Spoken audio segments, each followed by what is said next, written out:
I'm ready to start. Well, everybody knows who I am by now. I got my name on my shirt.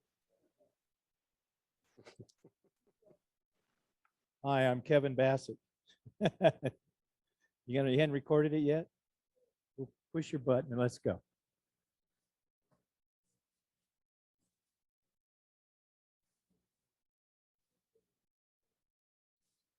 So who wants to set the over and under on catches tonight? I know I'll do at least one on purpose. I'm not going to tell you which one was, though.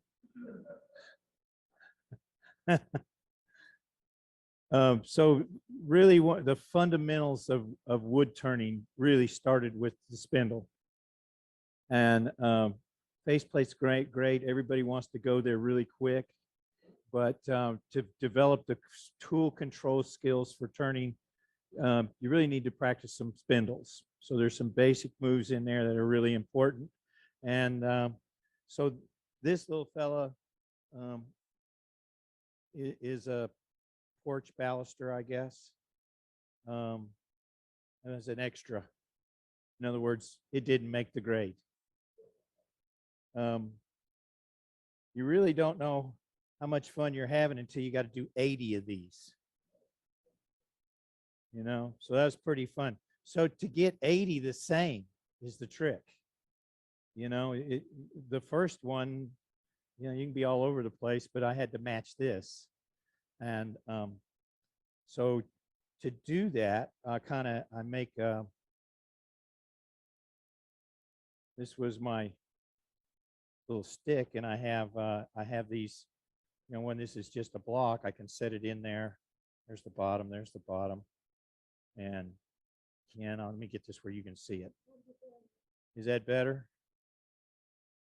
Okay, so where these fillets are and the wide parts, I put a little line in there, so when it's still in the square, I can mark these lines and cut down and use my calipers to get the diameters, and then just turn down to the diameters.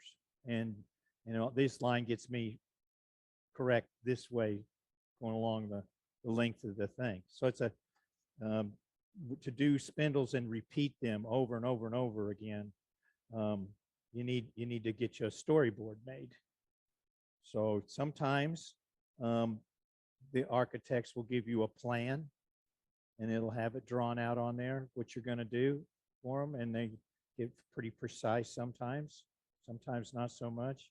Sometimes they give you a little leeway, but the idea is to make what they drew, you know. So it's a little bit different, but it's a basic skill with spindle turning. There's only 3 cuts you can make with a lathe. You can either make it straight, you can make it convex, or you can make it concave. So that's really it. And an OG is just swinging one to the other. You know, so there's really only, it's a very simple subtractive thing. Don't pay attention to you? Okay, I'll try not to. So the basic tool set that you get, most beginners will buy, is something like this. Let me bring these up here, Jeff. All right. So this is a bowl gouge. This one, I'll set it crosswise there. We're not going to talk about bowl gouges tonight because we're not doing bowls. So that one's out. As opposed to a bowl gouge, and this one's, you can see it's got a tang that goes in there instead of a solid bar. Don't ever use, this is a spindle roughing gouge. Never, ever use that to turn bowls with. Very dangerous. You can snap or bend that tang in there, and it's just not made for it. What it's made for is making this piece of stock round. So that's that one. Another one we probably won't mess with tonight because you don't use it so much in doing spindles is a scraper.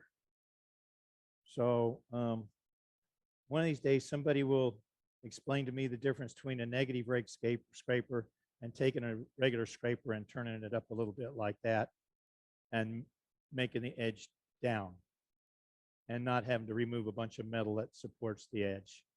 So this guy, you're really cutting with the burr, and the burr can be very, very sharp. So when I sharpen that tool, I basically learned from Jimmy Cluse to just turn that over upside down instead of grinding it this way and then trying to pull a burr out, turn it over that way against the wheel, and it'll pull the lip out for you.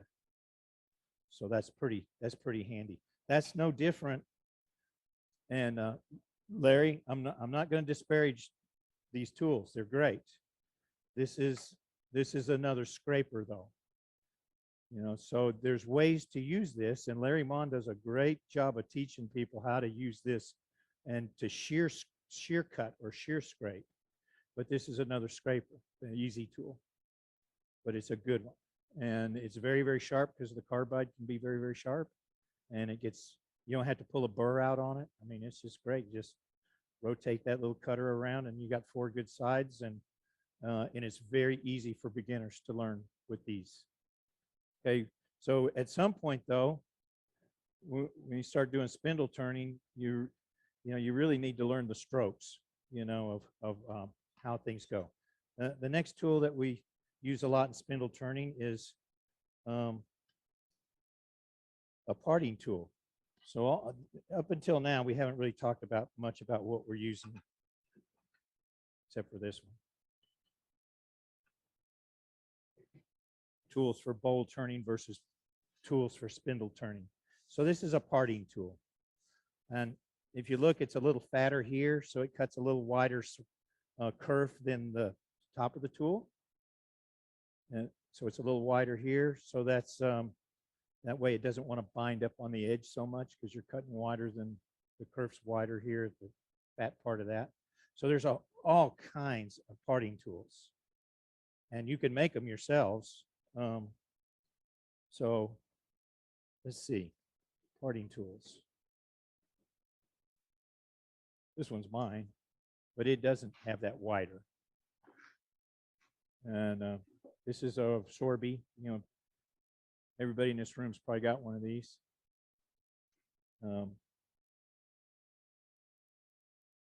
But technically, that's a parting tool. Glad that landed on the heel instead of the cutting edge. So, but that one is kind of fat, and I kind of use it a little bit more like a skew than a parting tool. So, no, it's just square stock. It's square, not a Badan. Badan's kind of trapezoid shaped, and I'm not going to talk about Badans today because that's something I don't know much about. I've used them a couple of times, but that's not my tool of choice. If you ever run into Roger Smith here, if he's out there in Zoom land, Roger Smith is a pretty good master with the Badan. And of course, the real Badan man in the world would be John Francois Escalon. He's in outer space as far as that stuff goes. But that isn't really a parting tool. Now that's a parting tool. So when you got these big, sometimes I've turned up to 6-inch square spindles on the pommel, and that's a real knuckle buster. And sometimes you're having to cut pretty deep in there, and you're not going to get there with a little tool like this. Not, because you need, for every inch you're over the tool rest, you need 5 inches behind there. And so some of those deep cuts on big spindles, you need something that's got a little more length and a little more leverage to it. So this is, I don't know where I got this from. This is Ohio knife. So this is like one of those, yeah, like a bayonet, or I think this was actually had teeth on it at one time and might have been a big saw blade. But I think I ground all that away. And or John gave me this, didn't you? Those were industrial planer blades. There you go. So, and it makes one heck of a big long parting tool if you need it. Kind of moving along through the tools, we'll go to the gouges. So this is a regular old spindle gouge, and pretty simple grind on it. This one was in our tool box back there, and I slightly modified the grind to make it a little more pointy for me. That's just the way I like to see it. But that's, a very simple grind, and makes a very effective tool for spindles. So wherever the bevel points is the direction you're cutting with these guys. So that's something to always remember. And some of the other things that you use in spindle turning would be, I use my square, a center finder. So somebody won one of these. They're very easy. You just helps to have a square block of wood, but pencil's always handy when you're spindle turning. So this guy, we're going to see how square this really is, this block of wood. So now you can just do 2. I don't think this is very accurate, but if you keep rotating around,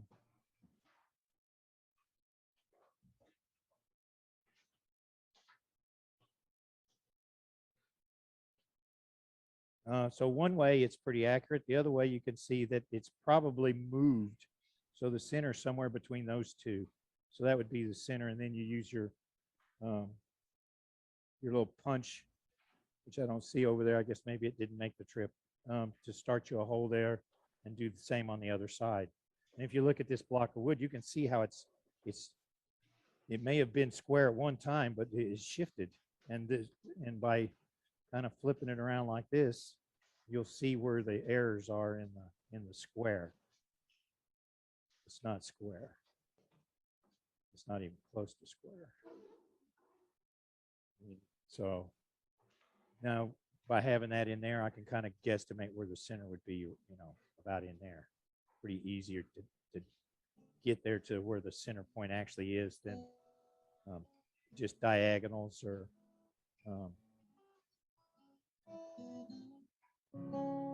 so that's I start with that punch there. Then we can mount it in between centers and start spinning it. And once we do that, we can start rounding it off. So I made up a little storyboard for what I'm going to try and make tonight.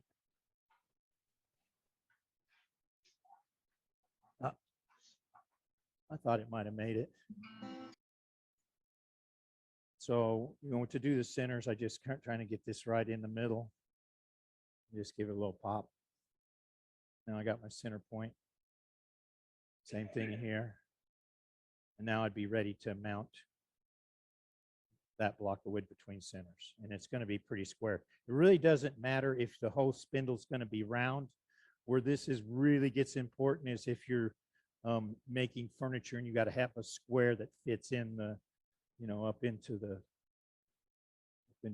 square part of the furniture. I don't know what you call that. I'm not a furniture maker. I make legs for furniture, but not furniture. So anyway, that's kind of the deal. So I've got this spindle mounted, and with my little stick.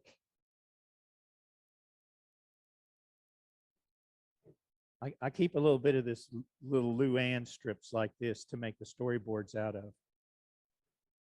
But any little scrap piece of wood will work.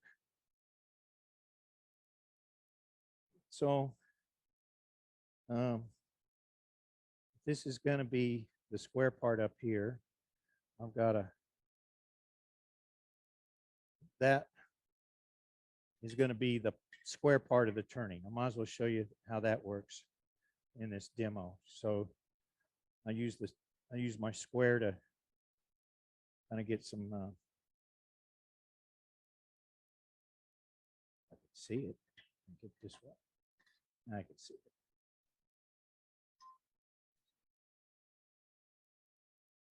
Certain kinds of wood turn spindles better than others. This is some old poplar that the club had from way back when, so I thought I'd just borrow that. Okay, and when you're turning, this is Doug fir. When you turn this stuff, this Doug fir wood, and you got, you know, really hard layers of wood followed by really soft layers of wood, well, this wants to chip out right here in the corners. And if you don't do something to keep that from happening, it'll get real ugly on you. So I always put a little tape. That way, if it splinters, at least you got the splinters still hanging in there where you can glue them back on.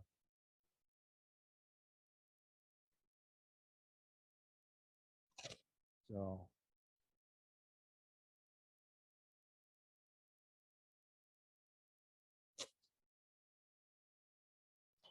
I tape them up a little bit like that. So now when I'm messing around in here, if it wants to try and blow that corner out, I'll be holding it with the tape. So that's going to be the top of the piece. And what I'm going for, and I don't know if I get real close to this, but this is kind of what I'm going to make tonight, is just like a little leg. You know, I don't know, maybe a stool. But I just wanted to show how to cut the pommel, a bead, a cove, a bead, a long OG, basically, a couple more beads and a foot. So this one I practiced on last night. I can't tell you how many catches I got on it, but it was late. I was tired. Well, you know, I'm still waiting to take over and unders on how many catches happened tonight.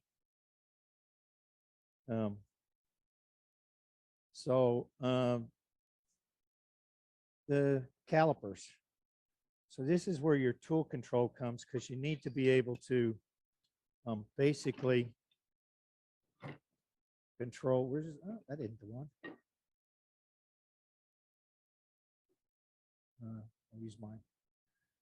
You need to control the parting tool with one hand and the calipers with the other, so that you can get the diameters you're going for. This one's about 1 inch down here on the bottom or so, maybe a little less. We'll go to about 1 inch. And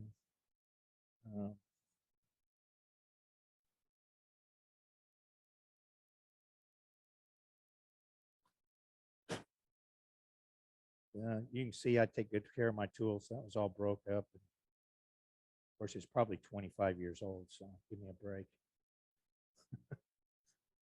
Anybody have any tools that look like that one? Yeah? All right.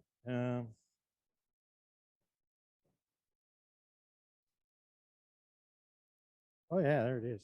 That's the one. So I got these here at Wood World, these G-Roz, Grows calipers. It's a really nice, sturdy looking caliper. And one of the things I found out about it is if you don't hold this thing properly and you start putting it against this surface and running on it, this screw will actually start to screw back open and you'll lose your dimension here. So I've learned to kind of hold that wheel in my fingers like that and to get the dimension. So I guess we should start making some waves here, right? All right, so how fast do you turn? You know what? I got my girl. She's so if you know, she's not doing much of a hula. If you got uneven wet wood, you're doing something that's, you know, heavier on one side than the other, then she starts jerking around. So when she starts getting crazy, that's when you want to stop and slow down. But for most of the time on spindle turning, you want to turn as fast as you can go. So I'm going to start down here at the foot, and I'm going to go for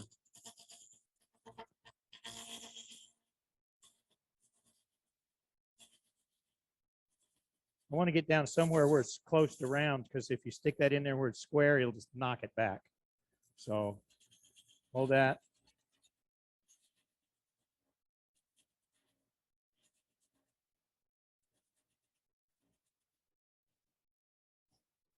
Okay, so that's fairly close to where we want to be. I might have overshot it a little bit. That's okay.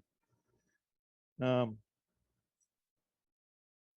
basically, I want to make this all, I want to just bring this whole spindle down to round. The next one up here, this is going to be,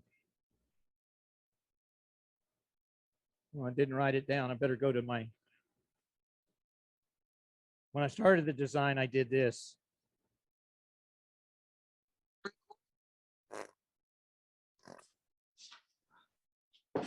So there's my pommel. It comes down. Left. And then I got the beads. And I've got some diameters written in here at the certain points.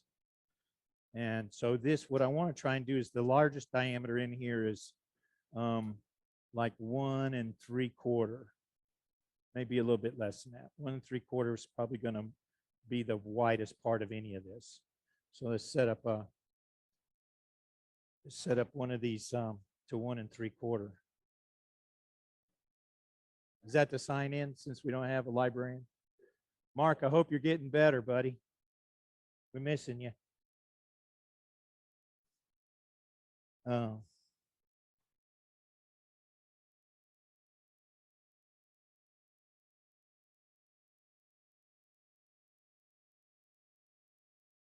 3/4.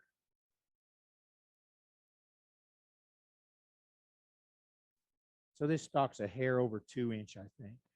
So we're going to go down a little ways.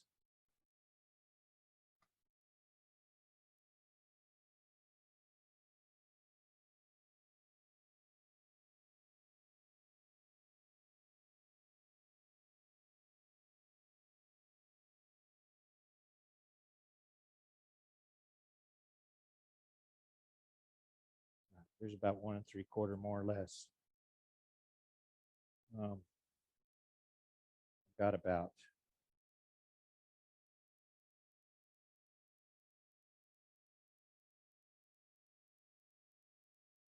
that much space to get it in.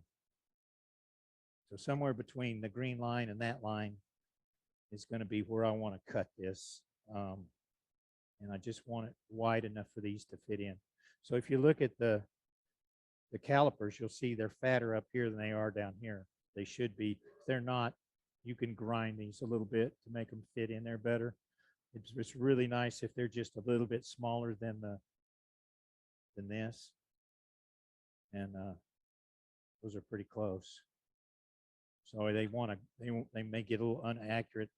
So you have to do what I try and do is give the gouge a little wiggle and make the kerf that's cutting a little wider.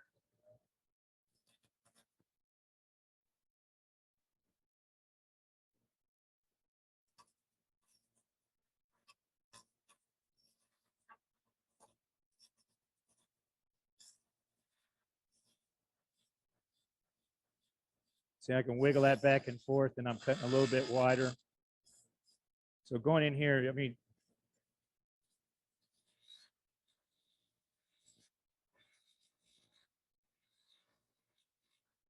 here we are, way down there. So now I can cut my pommel down to that. And so I'm going to be cutting through the end grain. This is where Mr. Skew comes in pretty handy. So there's a lot of ways to use this tool. And yeah, I'll go long point.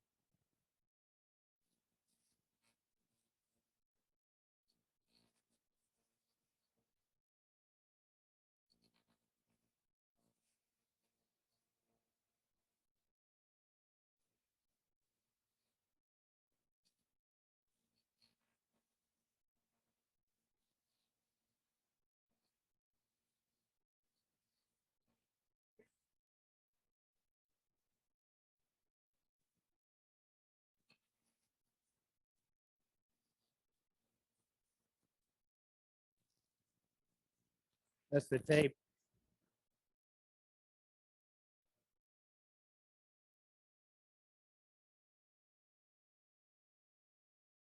So you can see where the tape blew off, and this is what I was talking about with it blowing out a corner.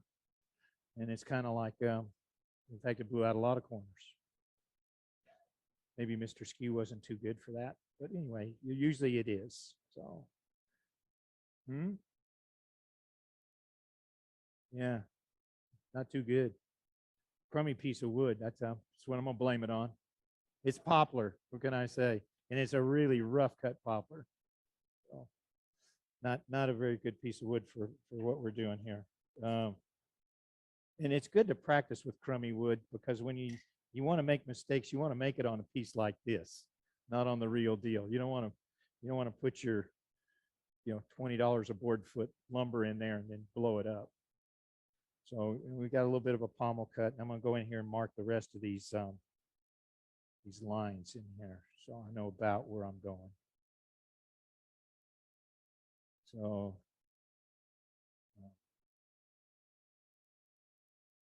I'll step down.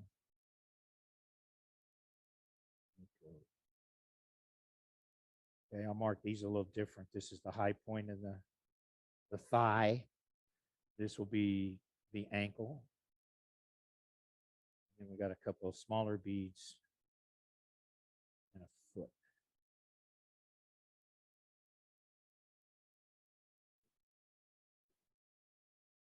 Yeah, I'm going to, and I'll probably go back and remark this. I'm just kind of, I'm going to use that as I go down. I'm going to try and keep those basic areas. It's really more for my mind than it is. Yeah, you can. Yeah, I can make it all round now. So, I mean, yeah, and maybe we should do that and talk about the spindle roughing gouge, because that's really the tool for taking this down. Or you can do like John and use a skew and peel cut. So the peeling cut is basically like you're using, you just you peel it down.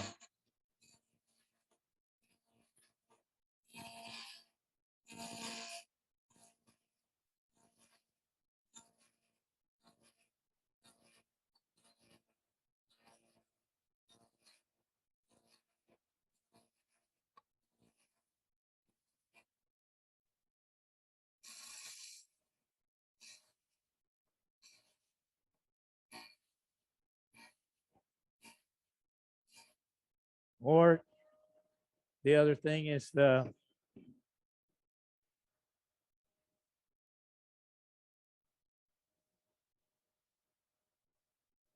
it is. It's hiding from me. The spindle roughing gouge. So with this gouge, I mean, you can start up here and it's not going to cut, and you just raise the handle until you start cutting, and then you can kind of roll the tool. But my presentation is basically square to the spindle. I'm not angling it, although you can. You can do a lot. A lot of guys, Brian Evans can do just about the whole piece with a rough and gouge and then clean it up with the skew or something. So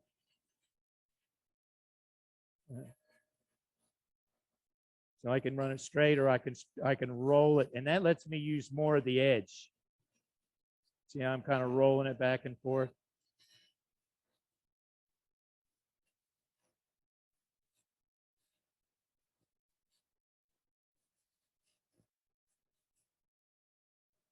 So it's all nice and round now.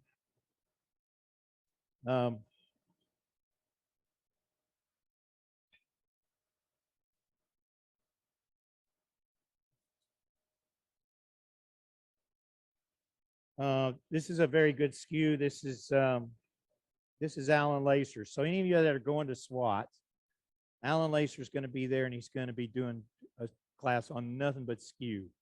You want to learn about this tool, go to Alan Lacer's class. You'll learn more than you ever wanted to know. And he's probably one of the best in the world with the skew in his hand.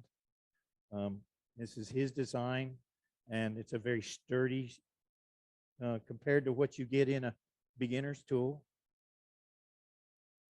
I mean, look at the meat you got in this thing. This is a real piece of steel here.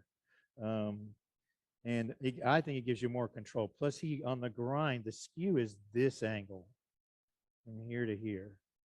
So He's kind of altered that and made it curved. Now you still got a corner. So with skews, these corners are very important. That the top corner and the lower corner, both those are used a lot with the skew, and a bevel. And then he's got a little flat part here, which is really good for this taking down peeling. And then he's got, actually there's, even though it's rounded down here, there's still a corner down there you can cut with. I find the other thing about, if you got a skew, and these beginner ones will always be have a hard edge over here. So this one I actually took and put on the belt sander and rounded that off a little bit. Alan Lacer's skew already has this rounded for you. That makes it easier to turn and rock and roll with these things and cut. So there's definitely a method to the madness in the way these things are ground and done. So this guy, the planing cut. So any of these scrapers, and Larry, I'm not going to use your easy tool because I don't know how to use it, frankly. I mean, I know I'd mess up. But this scraper, we'll show you what a scraper does. Or actually, we can just look at this peeling cut I've done. See how rough that is? You know, and if you're scraping the wood, you're not getting the best finish you can find on there. And you kind of want that. You want as good a finish up here as you can get. So, you know,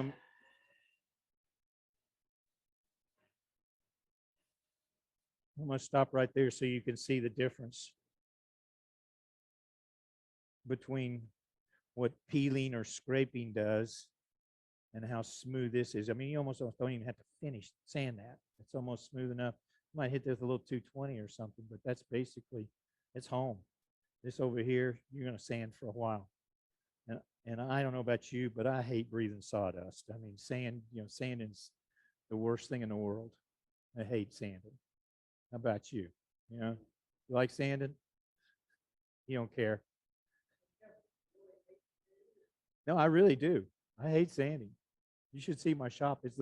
I call it the dust bin these days because it's just from sanding. It's just covered with, and I can clean it spotless, and the very next day, it looks like the dust bin again. So anyway, I'm gonna peel this down a little bit.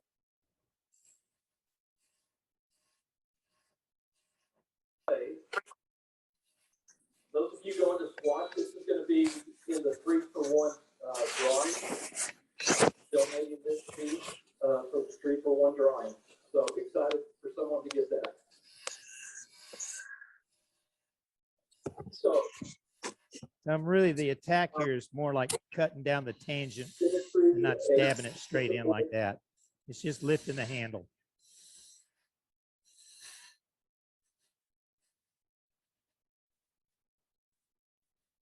So you can cut with a skew, you can cut, like on the corner here.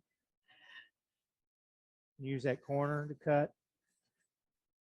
And usually you can tell when you're on a corner because you see how it's peeling that little roll up, how it's got it's rolling the wood over. That's usually when you're on a corner. When you're planing, you're going to throw shavings. And you really don't have that rolled over corner.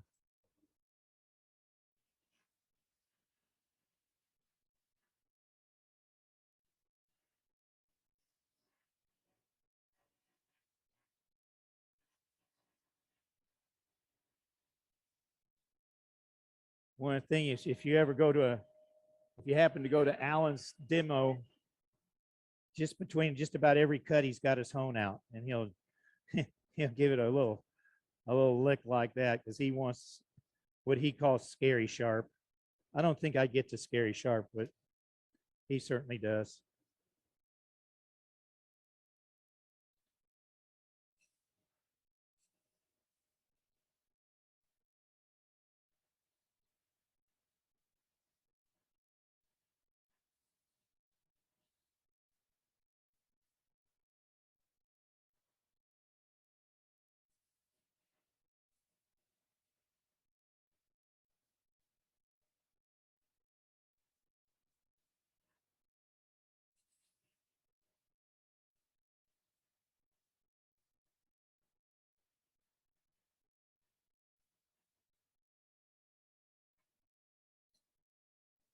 use the corner to get that little piece right there.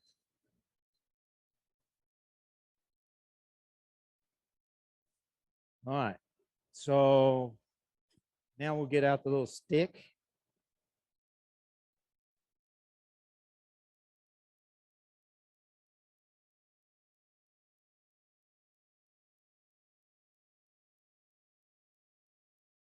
Larry said.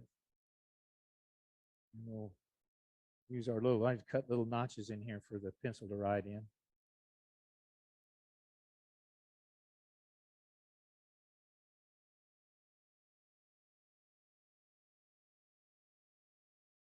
That's the bottom.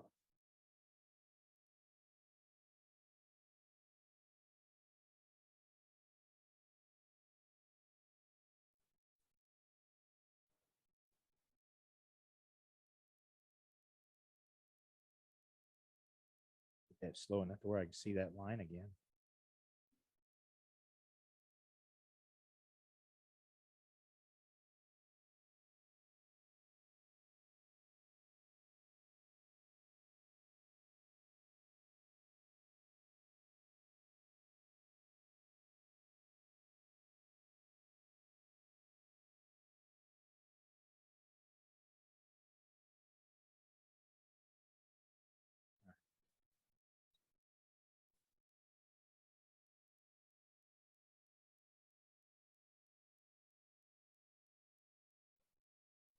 So I would tell you, if you're really good with a skew, most of these beads you can cut with a skew.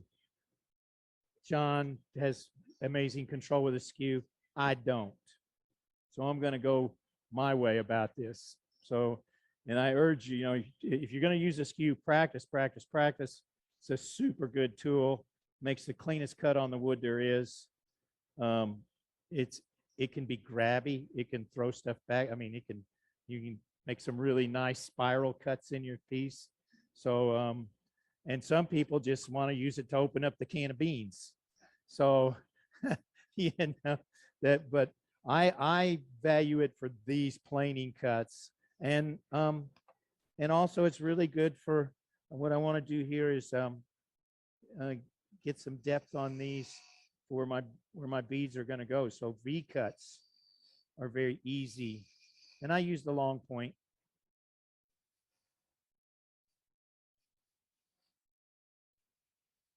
And these are kind of setting up the depth of what my bead's going to be.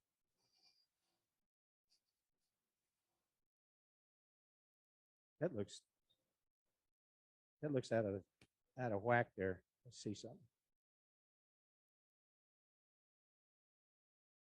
All right.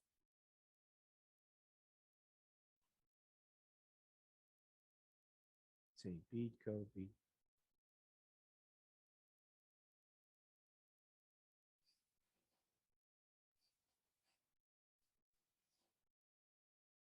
All right. So I'm going to start with these, and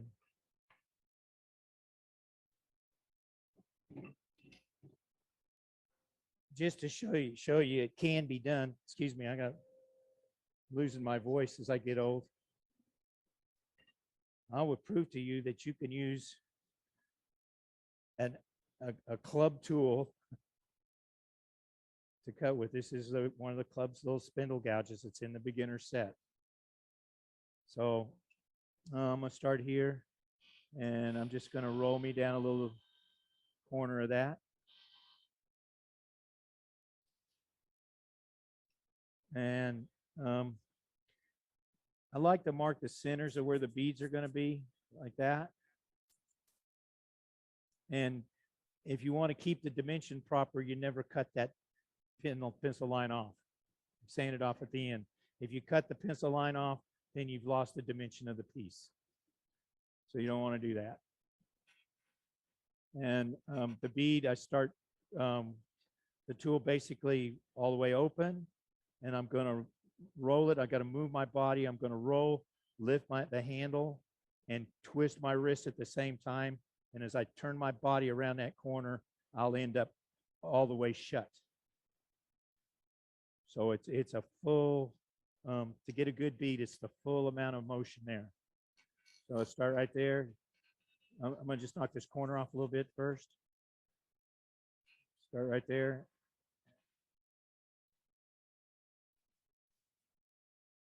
There's that side. Raise the hand until it starts cutting, and I can move my body around. There's not a bad bead there. And I'll do the other bead on the other side. This middle part's going to be the cove.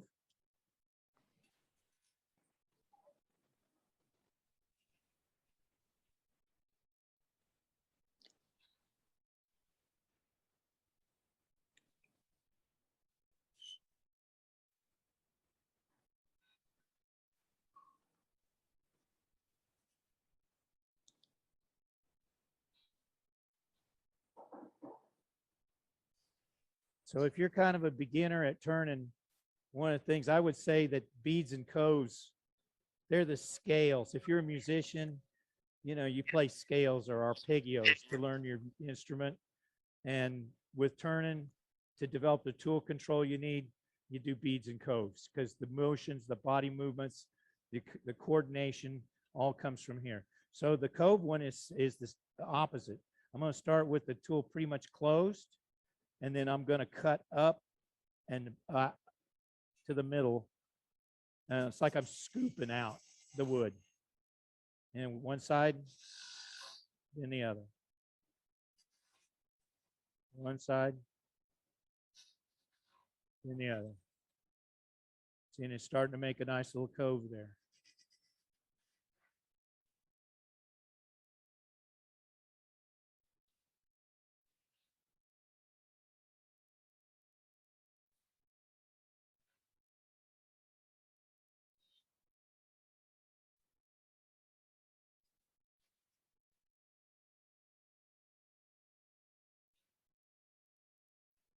Okay, now I always use like, well, you can use the skew, but this is way too close in here to cut what's called the fillet. That's that little flat spot right there. Fillet there. Fillet there. Fillet, F-I-L-L-E-T, fillet. So you got bead, fillet, cove, fillet, bead. And now this is the next high point, the thigh of that leg. And I'm going to cut down.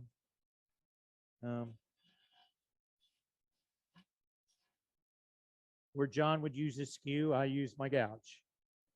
But you can, you know, who cares what tool you use? You know, a long time ago, I did a demo in here where just to show people that you could do it, because all you really need is the bevel and an edge. I used a hatchet and a shovel. So you can cut with this stuff if you've got a bevel to control.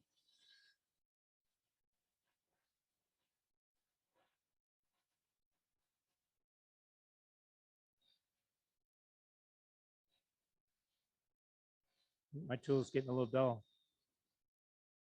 All right, and now I'm going to come down here and size this. So actually what I'll do is size the ankle right in here.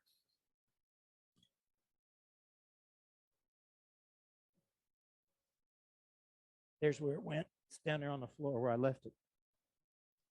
And I kind of like this big old fat thing because you can, you know, it's just going to take out a lot of wood and make plenty of room.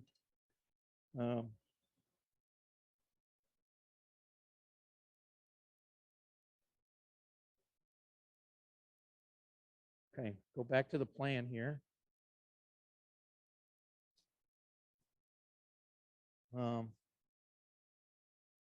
I show on the plan stepping these down about 1.5 inches. I'm gonna make it a little smaller than that. Let's say 1.25 inches, but that's 1 inch. Yeah, okay, we'll try 1.5 inches and 1.25 inches.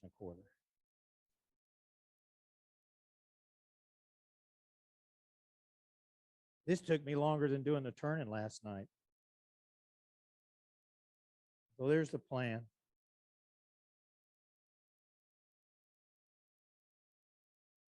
And I made some adaptations on the first one. It didn't come out exactly the plan, but it came pretty close. Not bad. 10. If you've got the stick ironed out here and you can cut the depth with the using the calipers, no, it's not hard because it's all once you get the depth set in the high points and you're cutting down to your low points, it's just geometry. It's just making the cuts. It's not. It's practice. I mean, you got to get like anything else with wood turning. The more you do it, the better you'll get.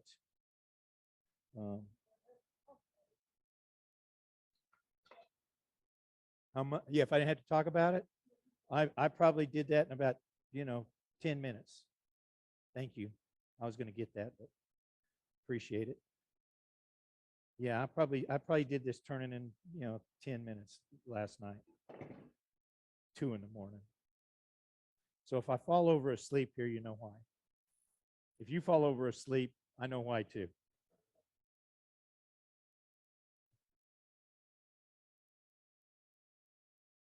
Ken, you let me do that without measuring. Yeah. Yeah, I can get an inch and a half pretty easy.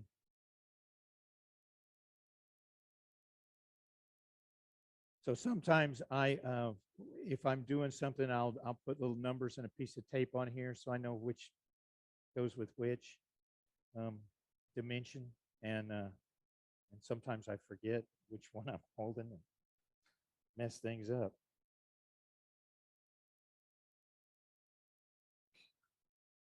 I always drop them butt first. You notice that? They don't stick in your foot so bad that way.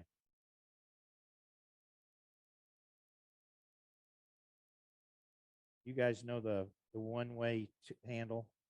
It's got 2 ends on it that you can put tools on either end. I learned the hard way about that. I thought, gee, when I'm spindle turning, if I put the skew in one end and the gouge in the other, then I can just flip the tool around to whichever one I want. So I was using the gouge side, and those little Allen screws decided to back out, and the skew was, and so I got it right here on my hip, and the skew drops out right through my heel.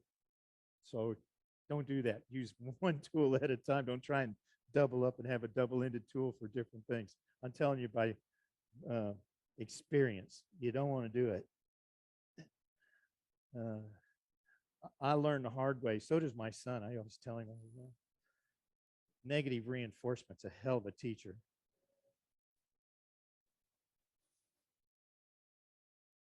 That's not deep enough. Let's go a little deeper. I want something that's got some taper to it. I don't know what that is, but we're going to go there.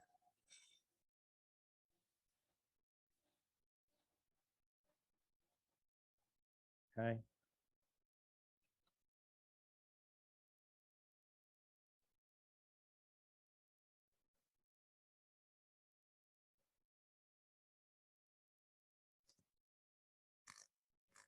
That says 7/8 there, doesn't it?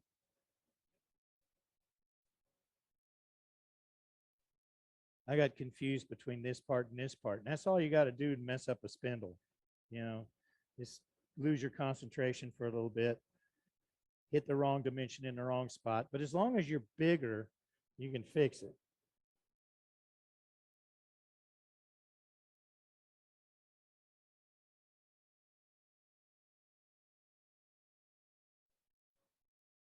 What's that? 7/8. 7/8.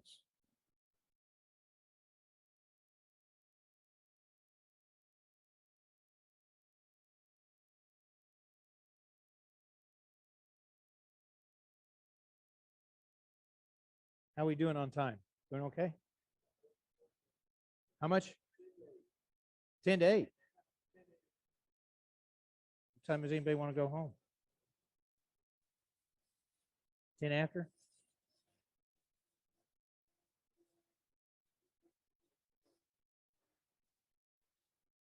There we go.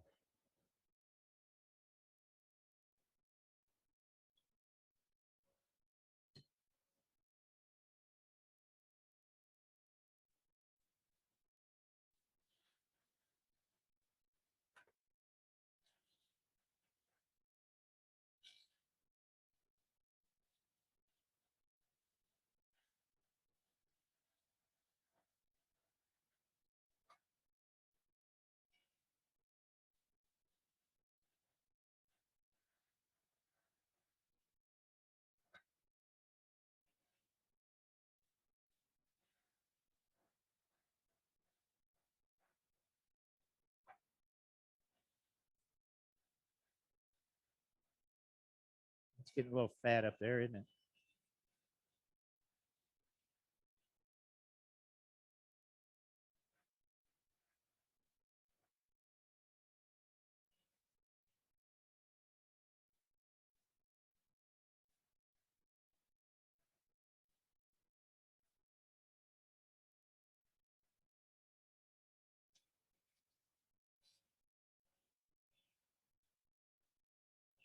I'm going to cheat so it doesn't look bad.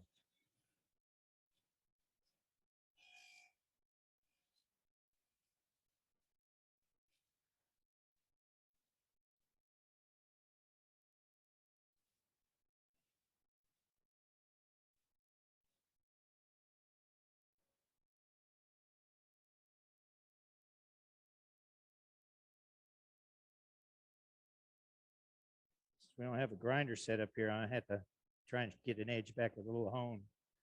That's the trouble with the inexpensive tools. They may not hold an edge as long as the good ones do.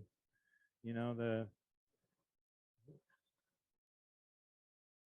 whatever this is, M4 Cairo steel, that holds an edge for a while. Unless you're cutting through bark. Bark will dull tools faster than anything.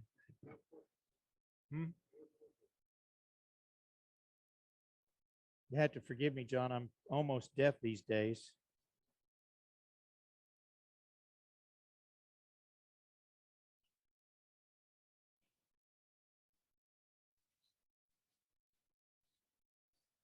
I had a little trouble picking up the cut.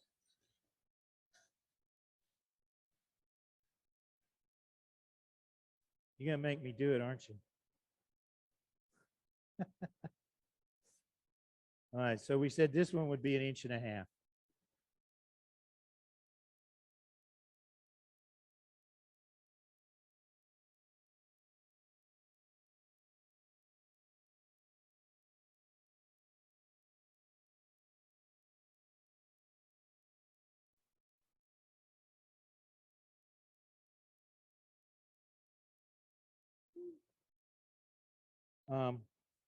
We hadn't talked about dividers. So I will.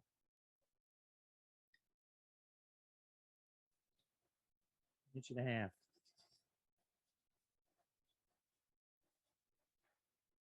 And this one's going to be a little bit smaller.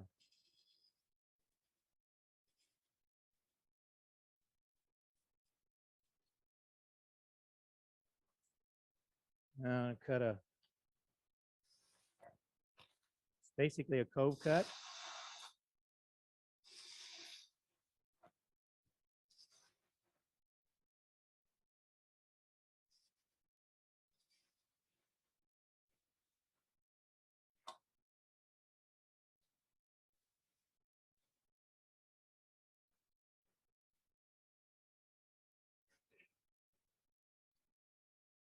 And then back down to that one.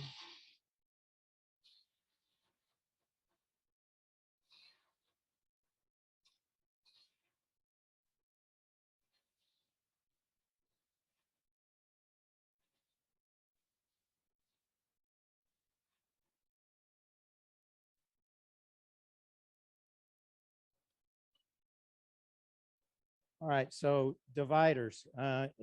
If you want to do nice even beads,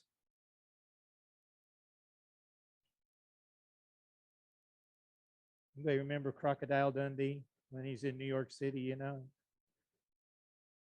Guy comes at him with a knife. He's got a knife. That's not a knife. That's kind of how dividers go too.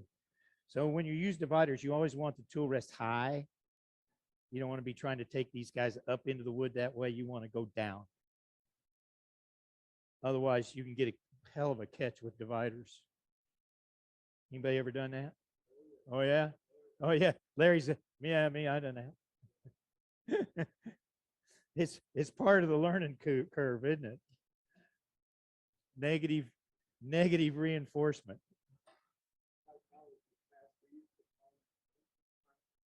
One trial learning.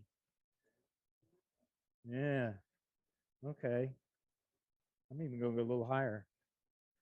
So to make these beads equal, Maybe a little smaller even. And they're the same. So if, you know, actually these I could have run off with dividers. I use dividers quite a bit when you get completely round and you want to, you know, and I have done boxes that are just bead, and every bead's the same. You got to use dividers to do that. So there's all different kinds of dividers. I think this is a pair of mine. This is, I think, pretty similar to what the club has back there. These, but that ain't a knife. Well, that's a knife. That's a pair of dividers there. Jimmy Clue saw these, he went nuts. What do you divide with those? Anything you want. So I hardly ever use these. In fact, I've taken the strap and a pencil on there and using them for a compass, you know, which is a good use for them. But yeah, dividers are fun. So anyway, so we got those two. I need to take my skew again and make my V cuts.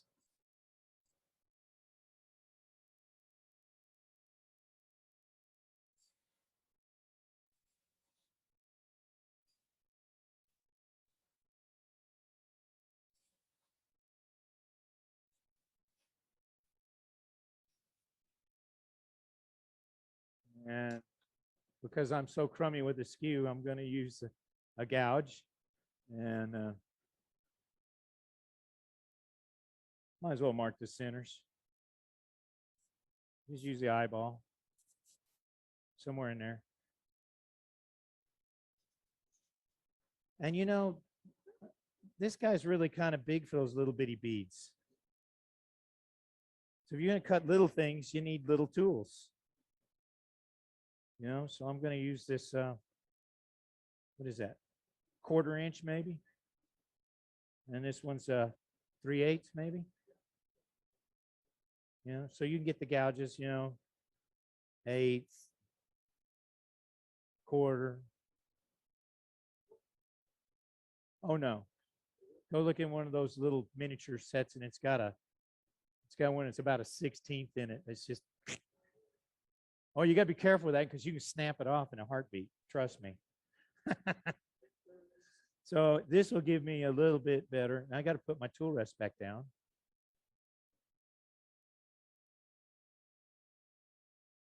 Okay. Start here. Roll him over, move my body around. Same thing there. Move my body around.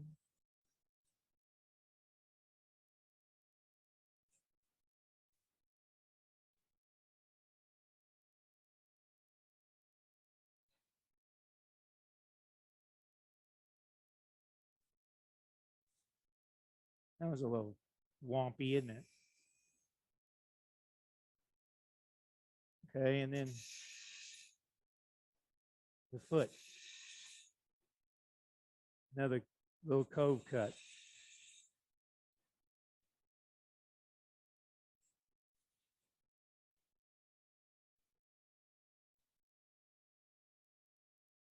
Now sand.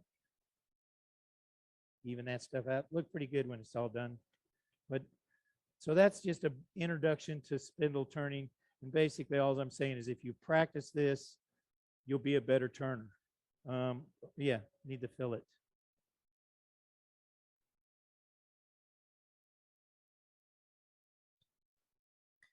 The more you spindle turn, the more control you'll gain with your tools, and the better turner you get to be.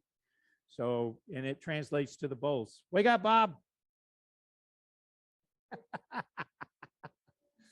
Anybody got any questions on this stuff? I mean, I'll try and answer. I know I kind of ran through a bunch of material there in a hurry, but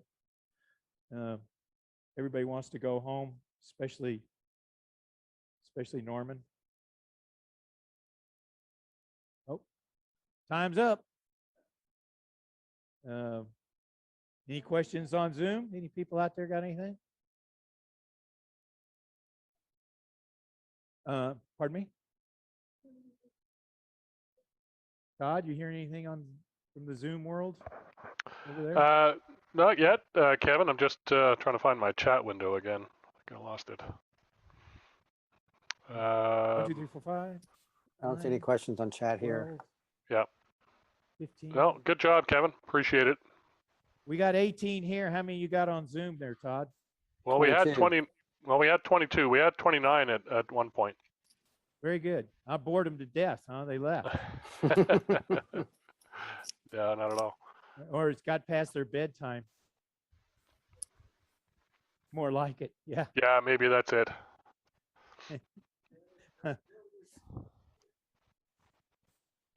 Well, thanks you guys for having me.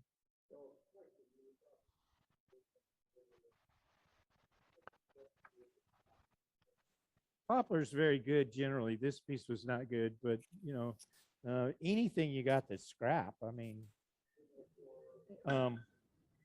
yeah, the bigger's the easier, and you can start with a block like this.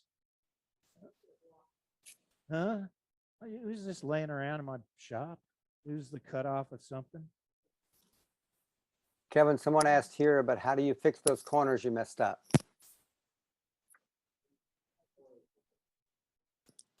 There is no fixing that. I mean, you can glue it back. I could go back and, turn it back a little bit, but it's going to mess up the dimension.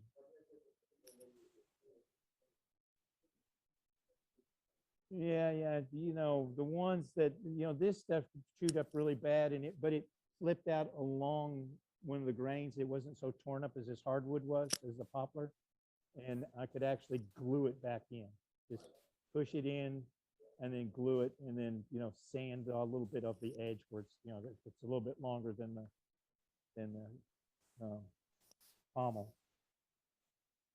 So this darn thing, the point doesn't hit the wood before the teeth do. You're welcome. Thank you. Thanks for coming. Come to SWAT and come back next September. Yeah, you'll enjoy it. Yeah, I've never been to SWAT.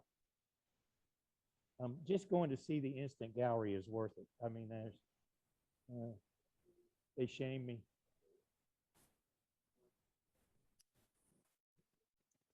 They are incredible. So what's your weapon of choice here? And we're going to make this round. We want to go spindle roughing gouge, or do we want to go skew? Woo, that's fast. Maybe crank that seat, but she started to jiggle.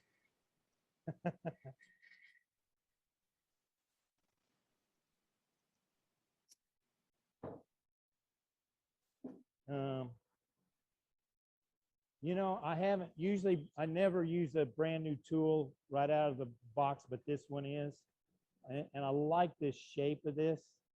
And it's just an old timey spindle gouge, about a 1 inch. And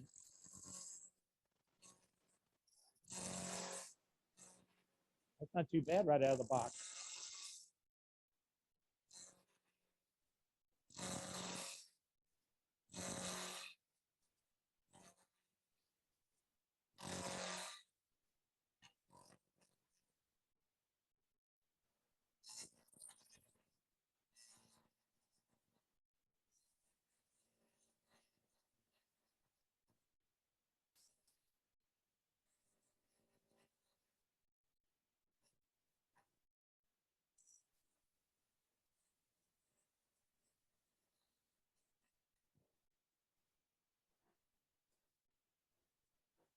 You guys watch out.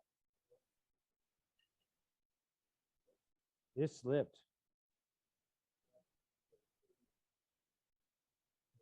Did you?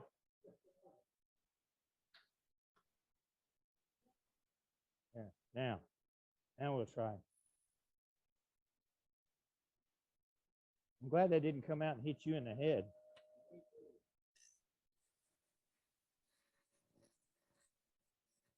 That's better.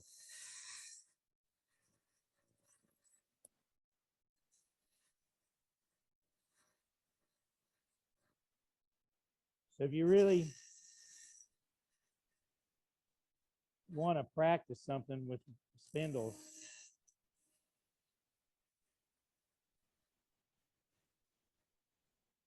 Make you a nice cylinder like that.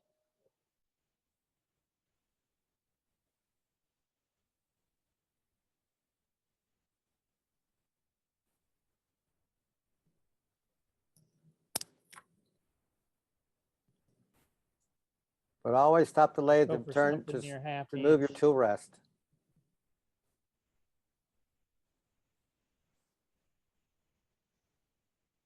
And we can just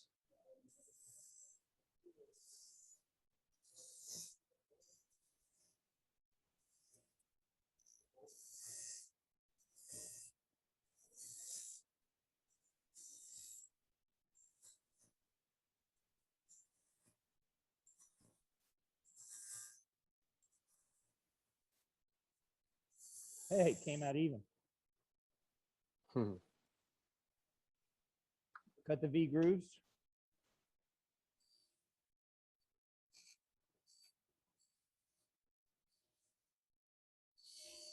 Down. One from right, one from the left. Straight down, one from the right, one from the left. Straight down, one from the right, from the left. All right. That's probably enough V grooves for one day right there. Mark the high points, the centers of the beads. Bead, cove, bead, cove, bead. I don't want to get a catch tonight. I'm going to keep going with this. Wait a minute. I'm not even going to use that one. I'm going to use the one I'm used to. So I like my little one. That little dude's good. I'm just about ground it off. I'm going to have to buy another one if I can find one. May have to order it. I don't know. But I mean, I'm running out of stick here. I've used this thing so much.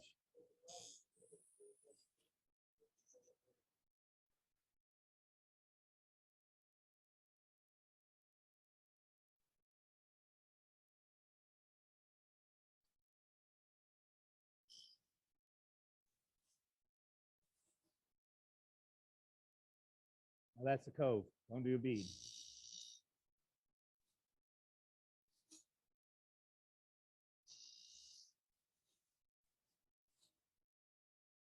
Cove, bead. Well, I mean, these are kind of the scales. Now cove.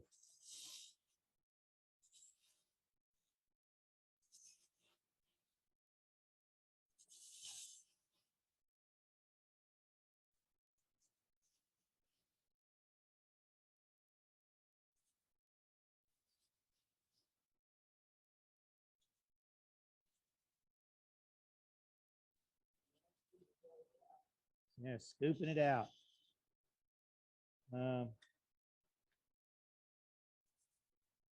Give me a little fillet. A little fillet. Got a little spot there in the middle to get out. Okay. Cove, cove, cove, cove. So in case it is changing and it's challenging us to stay afraid or do work here, then it's going to be easier for me to move myself.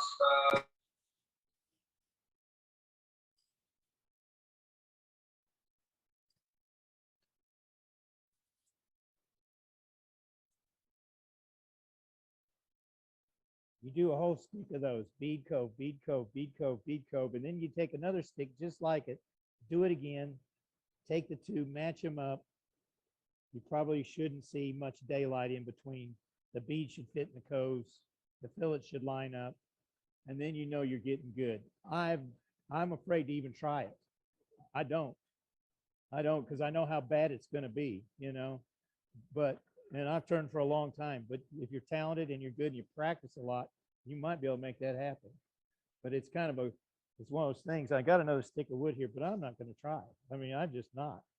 I don't want to embarrass myself, but I've always heard if you do it right, that bead will fit in that cove. That bead will, the bead on the opposite, the next piece you make will fit bead in cove, cove in bead, and so on and so forth all the way down the line. If you do them right. But it's a practice. It's like I said, it's the scales of wood turning, and you can see it cuts. Look how pretty the cut is on that. I mean, even with those beads cut with a gouge instead of a skew will cut them even cleaner. Sharp tool, that's what it's all about. Sharp tool and using the bevel and cut. Now I'm sorry, I'm not the person to teach you how to use a skew. Brian's good. John's very good. If you're going to SWAT, go check out the best of the best.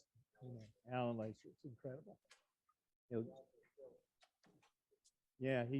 He'll sell them. He'll discount them a little bit when he's at SWAT probably, and sharpen them up for you and tell you all about them. And he's an amazing turner, and we're